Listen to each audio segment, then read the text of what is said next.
Vamos a revisar ahora patología renal 2. Es relativamente corto en comparación al anterior. En esta parte lo que vamos a hacer es revisar lo que son las nefropatías tubulointersticiales, las pielonefritis, infecciones urinarias. Hay un tema interesante de hipertensión y riñón, las microangiopatías trombóticas, las neuropatías obstructivas y litiasis renales y los tumores, finalmente los tumores renales. Empecemos revisando lo que son las nefropatías tubulointersticiales. Cuando se refiere a esta patología, se refiere a los cambios que ocurren a nivel de los túbulos y a nivel del intersticio renal. Son dos las patologías más importantes: la necrosis tubular aguda, con estas iniciales, y la nefritis tubulointersticial. Empecemos con la necrosis tubular aguda, ¿no? Cuando hablamos de necrosis tubular aguda se refiere a destrucción, a necrosis del epitelio tubular. Esto clínicamente puede llevar a la insuficiencia renal aguda, causa más o menos el 50% de las insuficiencias renales agudas. Bueno, felizmente que en muchos de los casos, dependiendo por supuesto de la causa, puede ser reversible y de manejo médico. Dentro de las causas, dos son las más importantes: la isquemia y la lesión tóxica, ¿no? La isquemia se refiere por una disminución del flujo sanguíneo, como ocurre en la periarteritis nodosa, en la hipertensión arterial maligna, las microangiopatías, el síndrome hemolítico urémico, la púrpura trombocitopénica trombótica y el CID. Las tóxicas, debido a fármacos, contrastes iodados, mioglobinas y radiación y mercurio principalmente.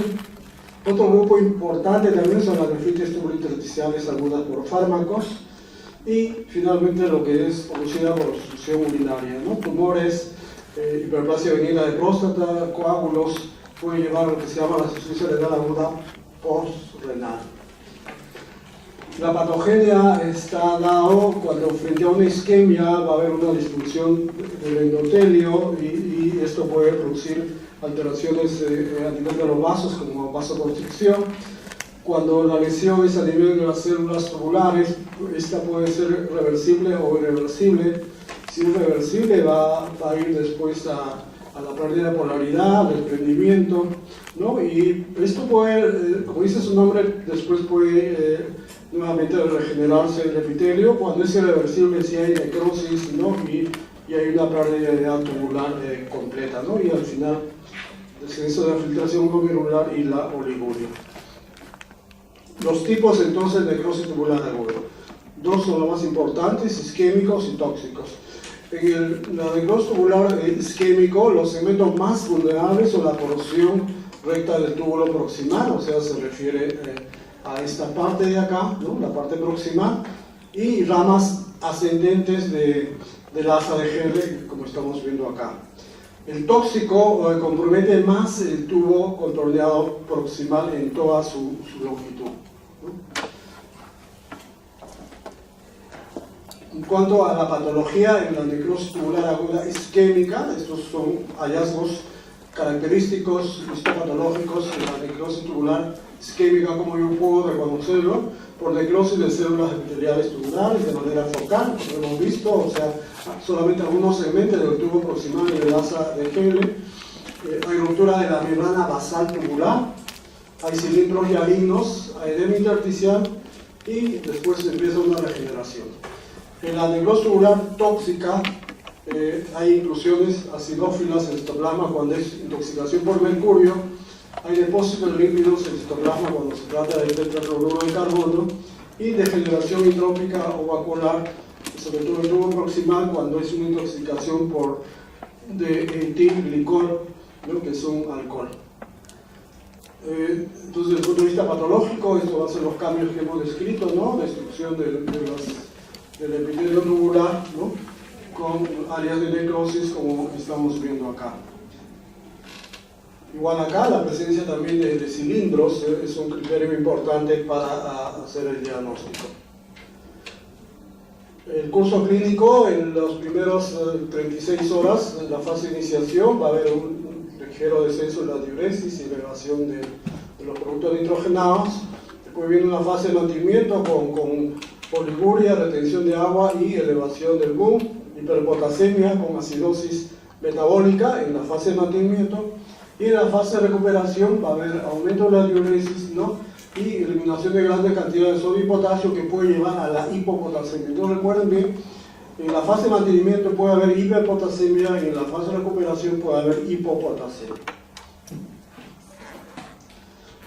Vamos a hablar ahora de la nefritis túbulo intersticial, ¿no? Como dice su nombre, afecta a los túbulos y afecta al intersticio. Puede ser agudo o puede ser crónico. Cuando es agudo, lo que vamos a ver es un edema intersticial y un infiltrado por polimorfonucleares y una necrosis tubular focal. Cuando es crónico, el infiltrado es crónico, el infiltrado es mononuclear, va a haber fibrosis intersticial y atrofia tubular difusa, ¿no? Entonces hay que diferenciar claramente una nefritis túbulo intersticial aguda de la crónica. Las causas de nefritis túbulo intersticial, como ven ustedes, pueden ser múltiples, pueden ser por infecciones, por agentes tóxicos, por enfermedades metabólicas, por factores físicos también, por neoplasias, reacciones inmunológicas, ¿no? Y un grupo de enfermedades misceláneas. Hay una nefritis aguda intersticial medicamentosa, ¿no? Que es una patología que tiene algunas características propias. Por ejemplo, esta es una reacción de hipersensibilidad tipo 1 y 4, es idiosincrática. ¿Qué significa esto? Que no está relacionada a la dosis. O sea, podemos administrar una pequeña cantidad de medicamentos, sin embargo, la reacción puede ser severa, ¿no? Bueno, se ve nefritis intersticial medicamentosa por penicilinas sintéticas como meticilina o ampicilina, por rifampicina, tiazidas, aires, alopurinol y cimetilina, ¿no? Entonces recuerden bien, estos fármacos pueden producir nefritis intersticial. Se inicia después de 15 días de la exposición al fármaco con fiebre, eosinofilia, exantema, hematuria, proteinuria y leucocituria, y esa leucocituria predomina los eosinófilos como un proceso alérgico de hipersensibilidad. Puede haber en algunos casos aumento de la creatinina e insuficiencia renal aguda. Desde el punto de vista patológico, en todo lo que vamos a encontrar son lo siguiente. En el intersticio puede haber edema o infiltrado mononuclear de linfocitos y macrófagos, puede haber eosinófilos, no vemos neutrófilos, son muy escasos, y dependiendo del medicamento vamos a encontrar algunos hallazgos muy particulares. Cuando se trata de fármacos como meticilina o tiazida, puede haber granulomas intersticiales no necrosantes, ¿no? Como estamos viendo acá, y cuando hay incluso con células gigantes, y va a haber grados variables de necrosis y regeneración tubular, y una característica es que el compromiso mayormente es a nivel intersticial y los glomérulos están normales, ¿no? Excepto en algunos casos por aires. La nefropatía por analgésicos igualmente es algo muy característico. Un ratito, me pasé.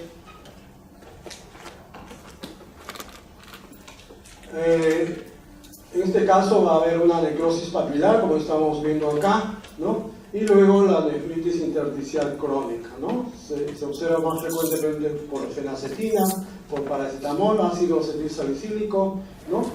Y cuando están combinados, pues es mucho más severo, puede cursar con depresión de agua. La pielonefritis e infecciones de vías urinarias, ¿no? Este es otro capítulo. Puede haber pielonefritis aguda, puede haber pielonefritis crónica. Es más frecuente el mecanismo de transmisión, en este caso de las infecciones, es por vía endógena, ¿no? Por vía hematógena o ascendente. En el caso de las mujeres es la vía ascendente la más frecuente, ¿no?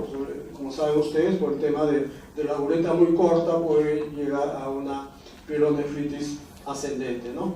Los gérmenes mayormente son gram negativos, muchas veces por contaminación, ¿no? Como el Escherichia coli, Proteus, Klebsiella, Enterobacter, son las bacterias más frecuentes de infecciones urinarias.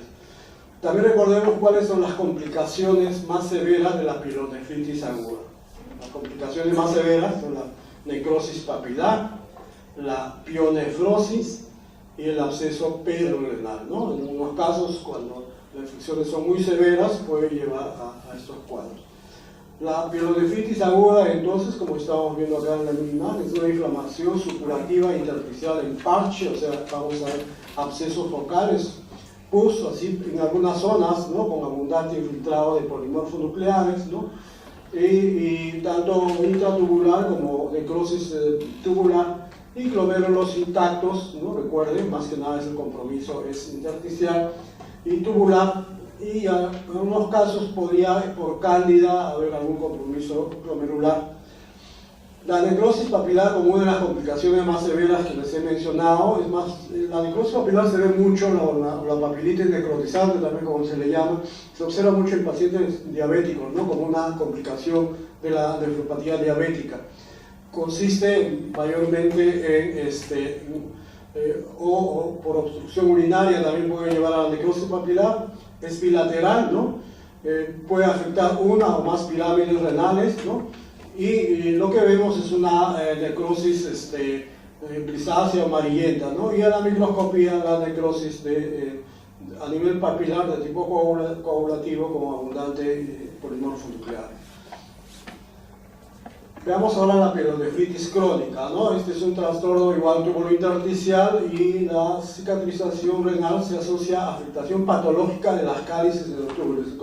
El compromiso inicial en una pielonefritis crónica es la afectación de los cálices y de la pelvis, ¿no? Es causa de nefropatía terminal. Habría dos formas de pielonefritis crónica, las que son por reflujo, que son las más frecuentes, y las pielonefritis obstructivas. Es interesante ver los hallazgos macroscópicos, ¿no? Cuando vemos un riñón con este tipo de cicatrices córtico-medulares que le dan un aspecto de nódulos irregulares, completamente deformes, ¿no? Esto no lo vemos en una glomerulonefritis crónica, ustedes ya lo vimos la vez pasada, tampoco en otro tipo de cuadros clínicos. Entonces, cuando vemos así un riñón con bastantes deformidades, pensemos más en una pielonefritis crónica, ¿no? Para diferenciarlo de la glomerulonefritis crónica. Va a haber dilatación y amputación de las cálices, ¿no? Y afecta obviamente los polos superior e inferior. Desde el punto de vista macroscópico, vamos a ver el compromiso microscópico, pero afecta principalmente los túbulos e intersticio. Ustedes van a ver una lámina de esto en la práctica. Los cambios de túbulo pueden ser atrofia, hipertrofia o dilatación en áreas, ¿no? Los túbulos dilatados dan el aspecto de lo que se llama la tiroidización de los túbulos, ¿no? Con la presencia de los cilindros yadinos que vemos acá. Y va a haber infiltrado intersticial crónico con fibrosis, ¿no? Y va a haber compromiso también a nivel de los vasos. Yo en las prácticas les mostraba un cuadro con diagnósticos diferenciales, ¿no? Tengan en cuenta siempre, hagan un cuadro de diagnóstico diferencial: glomerulonefritis crónica, pielonefritis crónica, amiloidosis renal, ¿no? En base a los compromisos glomerular, tubular, intersticial, ¿no? Entonces van a ver en cuáles hay compromiso y cuáles no. Y finalmente vasos sanguíneos, en cuáles sí se comprometen los vasos sanguíneos, en cuáles no se comprometen los vasos sanguíneos. Vamos a hablar ahora de lo que es la hipertensión y el riñón. En casi todas las nefropatías va a haber compromiso de los vasos renales, ¿no? Igualmente, vasculopatía sistémica, la misma hipertensión y la vasculitis va a comprometer vasos renales, ¿no? Y que esto lleva pues en muchos casos a la hipertensión, que puede ser causa o puede ser un efecto, ¿no? La consecuencia de la hipertensión. Vamos a hablar de lo que es la nefroesclerosis benigna, vamos a hablar de la nefroesclerosis maligna, ¿no? Principalmente. La nefroesclerosis benigna, ¿no? Como ven ustedes acá, está asociada a una esclerosis de las arteriolas renales y pequeñas arterias. Es bueno que recuerden, el compromiso es de pequeños vasos, ¿no? Esto causa isquemias focales, ¿no? Y por ende va a haber cuadros de atrofia, de estrechamiento, de estenosis de los vasos en esas zonas, ¿no? Y va a haber a nivel del parénquima glomerulosclerosis, ¿no? Y lesión tubular crónica. se presenta a mayor edad y la masa negra, ¿no? Y es raro que se vea insuficiencia renal en estos casos, solamente vamos a ver proteinuria leve. ¿Cuáles son los cambios macroscópicos? Los riñones son muy pequeños, presentan una granularidad, ¿no? muy fina, muy homogénea, ¿no? Y cicatrices subcapsulares. Esto es muy importante para diferenciarlo, por ejemplo, de la pielonefritis crónica.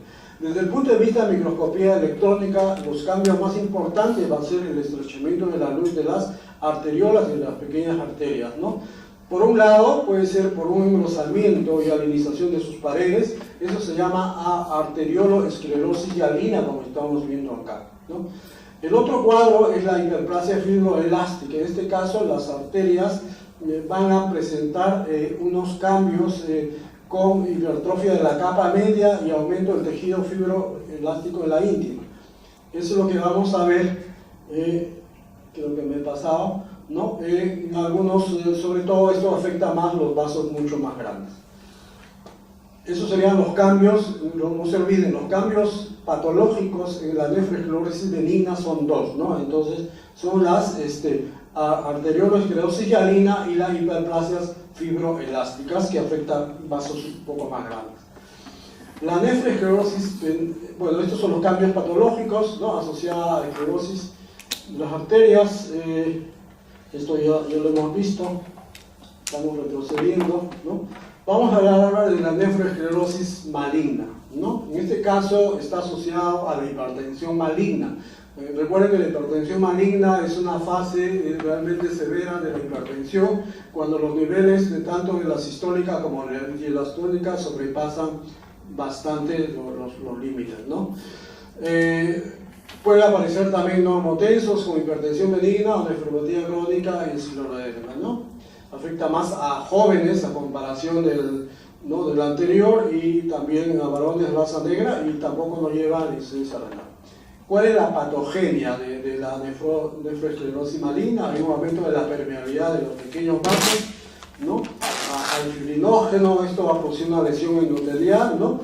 Y va a haber alteraciones en la pared, ¿no? Y por un lado puede haber necrosis fibrinoide de las arteriolas, y por otro lado puede haber trombosis intravascular, ¿no? Desde el punto de vista patológico, macroscópicamente el tamaño de los riñones depende del tiempo de la enfermedad, ¿no? Vamos a ver como hemorragias petequiales, ¿no? Como si fueran picaduras de pulga, ¿no? Puntiformes en la superficie del riñón. Desde el punto de vista microscópico, los cambios patológicos van a ser dos: la necrosis fibrinoide de las arteriolas, ¿no? Que más que nada debido a obstrucción, a necrosis, y las arteriolitis hiperplástica en capas de cepolla, ¿no? Sobre todo a nivel de las arterias y arteriolas interlobulares, ¿no? Que es un engrosamiento en este caso de la íntima, ya no es de la capa media, sino de la íntima, ¿no? Con proliferación de células y del músculo liso, dispuesta de manera concéntrica entre ellos con colágeno, ¿no? Esto es imagen de lo que es la macroscopía de hemorragias focales puntiformes y la presencia de la arteriolisis hiperplásica que vemos, ¿no? Como si fueran múltiples capas en tela de cebolla. Yo les puedo poner una imagen de esto y preguntar qué patología corresponde a esto, ¿no? Y acá la necrosis fibrinoide. Ustedes van a ver una lámina de vasculitis en su siguiente práctica, y van a ver estos hallazgos en la lámina. La necrosis fibrinoide en la capa media, ¿no? Con alteración de la luz de los vasos sanguíneos. En algunas enfermedades como la periarteritis nodosa también podemos ver estos cambios, ¿no? Bueno, eso sería con relación a la hipertensión. Ahora vamos a hablar de las microangiopatías trombóticas, ¿no? Estas se caracterizan por anemia hemolítica, trombocitopenia, insuficiencia renal, ¿no? Y va a haber lesiones trombóticas en los capilares y arteriolas. Son dos las patologías: la púrpura trombocitopénica trombótica, el PTT, y el síndrome hemolítico urémico, ¿no? El SH. La patogenia de la púrpura trombocitopénica trombótica es la agregación plaquetaria, o sea, cambios a nivel de la agregación plaquetaria, mientras que el síndrome hemolítico urémico es lesión endotelial. Vamos a ver primero la púrpura trombocitopénica trombótica, ¿no? En este caso lo que se observa a nivel de los capilares es la presencia de trombos, ¿no? Este es un tipo de coagulopatía que mayormente afecta a los vasos de los riñones, del corazón y del cerebro, ¿no? Y se forman pequeños trombos dentro de las arteriolas. Existe una pintada clásica, es decir, 5 síntomas, ¿no?, característicos de la púrpura trombocitopénica trombótica. Desde el punto de vista clínico va a haber fiebre, falla renal aguda, alteraciones neurológicas, trombocitopenia y anemia hemolítica, ¿no? Esto es lo que caracteriza a la púrpura trombocitopénica trombótica. Con relación a la patogenia, entonces, ¿no?, está relacionado a defectos congénitos de una enzima de la ADAMS, que es una proteinasa plasmática, y esto va a hacer que origine una insuficiente degradación del factor de von Willebrand y por lo tanto una agregación plaquetaria, ¿no? Entonces vemos acá esta enzima, esta proteinasa, lo que se encarga es de fragmentar, o si queremos llamarlo degradar, el factor von Willebrand, ¿no?, que es producida por las células endoteliales en lo que se llaman los cuerpos de Weber-Palade. Cuando, eso es lo normal, cuando hay una púrpura trombocitopénica, pues al no haber la enzima correspondiente, este factor von Willebrand no se desintegra, no se fragmenta, y esto va a estimular la agregación plaquetaria y por ende el daño que estamos observando. El síndrome urémico hemolítico o hemolítico urémico, ¿no?, es falla de insuficiencia renal en niños, ¿no?, y esto se debe a la ingestión de carne de res mal cocida, ¿no?, donde vamos a encontrar un Escherichia coli productora de verotoxina, ¿no?, o sea, la toxina tipo Shiga, ¿no?, en el tracto gastrointestinal, ¿no?, y son del serotipos que están puestos acá. Entonces el cuadro clínico va a causar con una diarrea sanguinolenta, seguido en pocos días de falla renal, ¿no?, causada por infuria endotelial por la toxina, y que va a producir trombos de fibrina en los glomérulos renales, ¿no? Entonces siempre acuérdense que es más frecuente en niños y está relacionado a la ingesta de carne malograda, ¿no?, mal cocida, y que contiene una bacteria que es Escherichia coli, o sea, la toxina, mejor dicho, de la bacteria que produce todo este cuadro. Vamos a hablar ahora de las uropatías obstructivas y la litiasis renal. Las causas de las uropatías obstructivas pueden ser malformaciones congénitas, que normalmente ocurre a nivel de esta zona de lo que es la estenosis uretral o reflujo vesicouretral, sobre todo en los varones. Este es un hallazgo frecuente de cálculos y de infecciones urinarias en varones, ¿no? Es raro una infección urinaria en un niño, en un varón, ¿no? Y si existen muchas infecciones urinarias en un varón, hay que pensar siempre en alguna falla a nivel de esta válvula. Cálculos urinarios, hipertrofia benigna de próstata, los tumores, las prostatitis, ¿no?, el embarazo mismo por el tema de compresión del útero a la vejiga y el urétera puede hacer condicionar mayor infección y la presencia de cálculos, y trastornos funcionales, por supuesto, como el caso de las nefropatías diabéticas o las neuropatías diabéticas también, que pueden alterar el funcionamiento de la vejiga.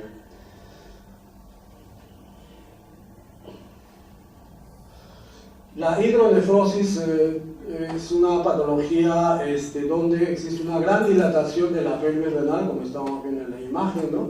Y en este caso, esta gran dilatación va cada vez más ir atrofiando el riñón, ¿no?, sobre todo la corteza renal, ¿no?, y debido a una obstrucción de las vías urinarias, ¿no? Entonces va llenando la orina, y esto hace que se vaya atrofiando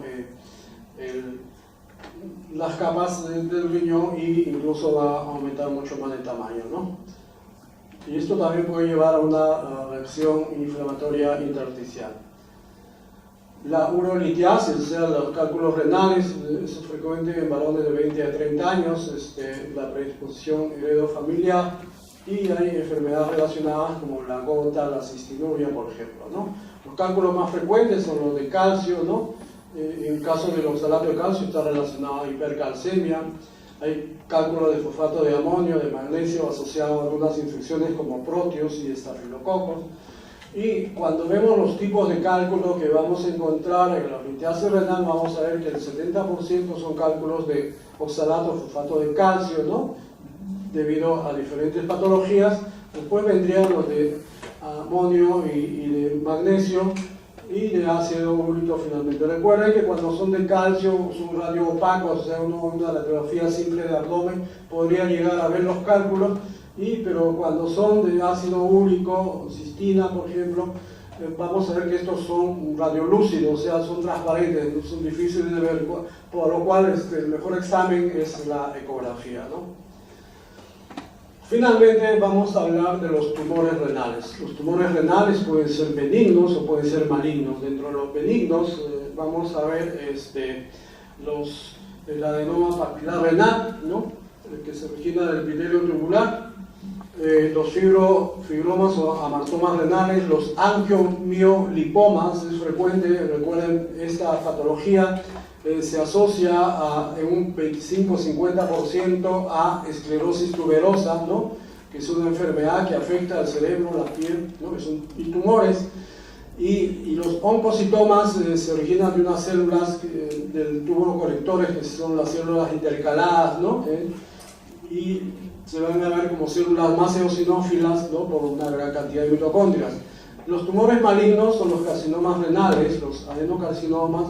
En adultos, los tumores de Wilm, en niños, los tumores de la pelvis renal. Esto es un cuadro para ver la predominancia de los tumores renales, ¿no? Los tumores de células claras son los más frecuentes, después vendrían los tumores de tipo papilar, los oncocitomas, ¿no? Y los cromófobas igualmente de carcinomas renales. Vamos a hablar del tumor más frecuente, que son los carcinomas renales convencionales o llamados de células claras. Ustedes en la práctica lo van a ver también, ¿no? Es el tumor más frecuente, se origina del epitelio tubular, ¿no? Es aproximadamente el 80% de los cánceres renales en adultos, ¿no? Es más frecuente en adultos, es más frecuente en varones, ¿no? De 2 a 1, la edad promedio es 55 a 60 años, ¿no? En realidad la sobrevida es bastante larga, ¿no? Si es que, sobre todo si es que los estadios no son muy avanzados. Puede ser bilateral en el 1% de los casos.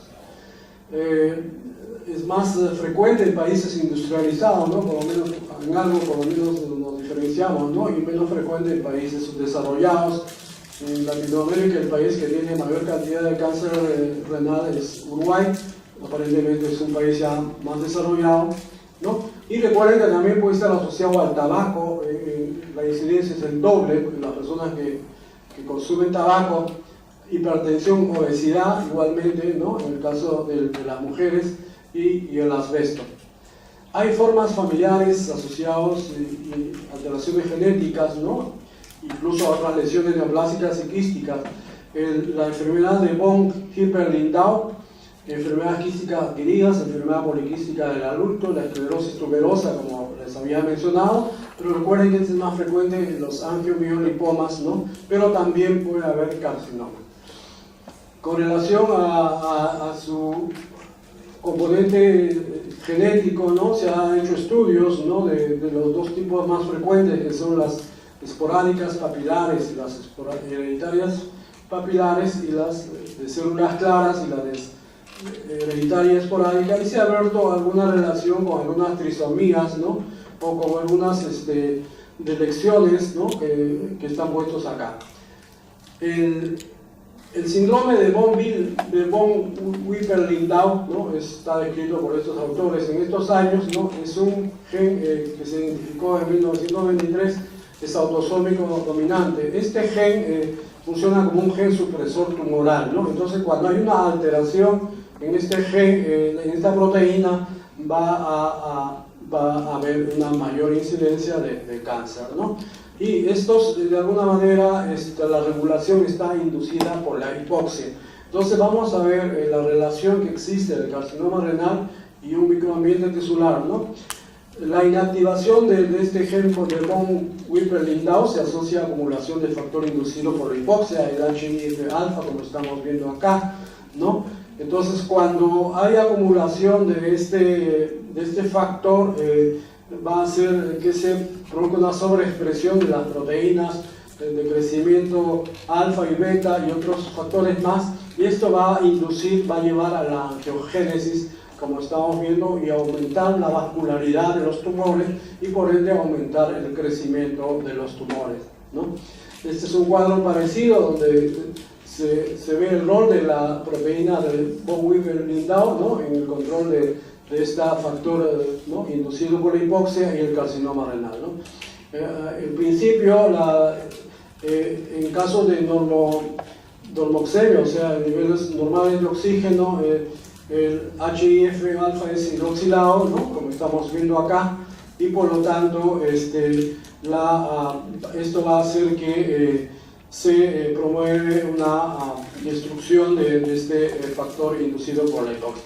Pero en ausencia de BHL se acumula este factor inducido por la hipoxia y esto va a hacer que va a estimular, activar la transcripción y las células van a responder mucho más a este estado de hipoxia, ¿no? Bueno, desde el punto de vista clínico, las carcinomas renales cursan con hematuria, con dolor en el flanco y masa abdominal, ¿no? Esto se ve en menos del 10% los tres juntos, ¿no? Va a haber una pérdida de peso, puede haber anemia, ¿no? Y hipertensión, pero puede haber síndromes paraneoplásicos, que es importante que recuerden. O sea, no siempre puede haber anemia, puede haber policitemia, puede haber ginecomastia, puede haber Cushing, hiperprolactinemia, hipercalcemia, ¿no? Como un síndrome paraneoplásico en el cáncer renal. Desde el punto de vista macroscópico, como vamos a ver acá, los tumores son bastante grandes, son bastante limitados, de color amarillento, ¿no? Aparentemente va a haber zonas de necrosis y de hemorragia, como estamos viendo acá.